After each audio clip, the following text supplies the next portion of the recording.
प्रश्नावली 4.2 का 5वां सवाल।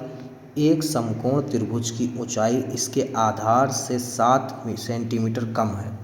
आधार से 7 मीटर यानी 7 सेंटीमीटर कम। यदि कर्ण 13 सेंटीमीटर का हो तो अन्य दो भुजाएं ज्ञात कीजिए। ठीक है बच्चों, इसमें हम सबसे पहले चित्र बना लेते हैं एक समकोण त्रिभुज का।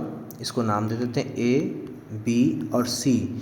इसका कर्ण कह रहा है 13 है। कितना है? 13। ठीक है, तो ऊंचाई कितनी, आधार कितना है?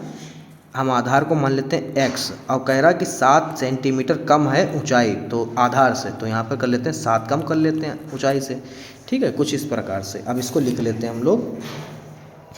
माना आधार बराबर x सेंटीमीटर और ऊंचाई बराबर x माइनस 7 सेंटीमीटर। फिर हमारी कर्ण जो दिया है वो तो दे ही रखा है यहाँ पर 13 सेंटीमीटर। ठीक है, अब यहाँ पर हम लोग पाइथागोरस लगा लेते हैं। पाइथागोरस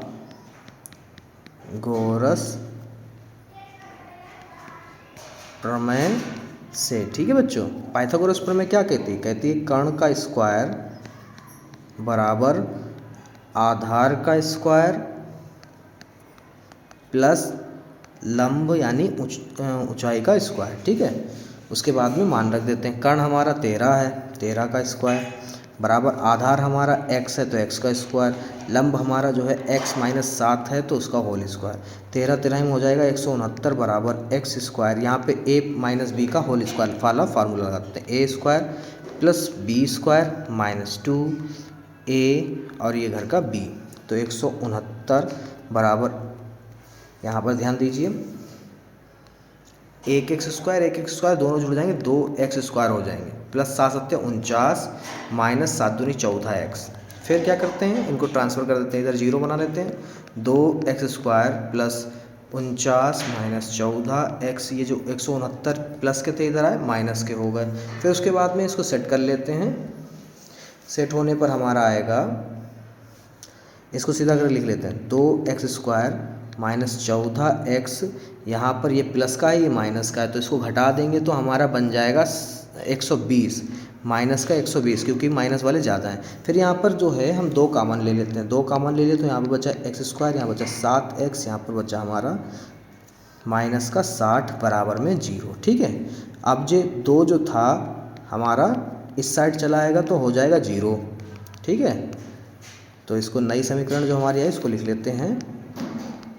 ठीक है बच्चों, ये बना हमारा। अब इसके क्या करते हैं, गुणनखंड करना है। तो गुणा करो तो 60 और घटाओ तो 7 आए। गुणा करने पर 60 और उन्हीं नंबरों को माइनस करने पर कितना है 7, तो यहाँ पर होगा हमारा 12 पंजे 60। अब 12 में से 5 जाएंगे तो बचेंगे 7। ठीक है, तो यहाँ पर हमारा होगा x square minus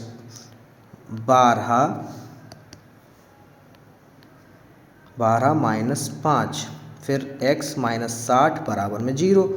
x square minus 12x minus minus plus 5x minus का 60 बराबर में 0।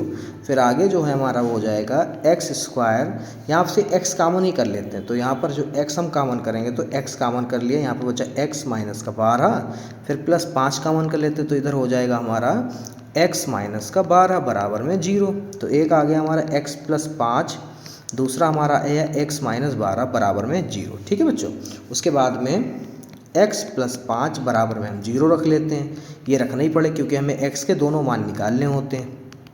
ठीक है, तो इधर आ गया x माइनस 5 आया एक और एक आया x बराबर 12 प्लस के। ठीक है, तो यहाँ पर हम लिखेंगे जो हमारा माइनस वाला मान आया वो त्रिभुज की भुजा नहीं हो सकती। ठीक है,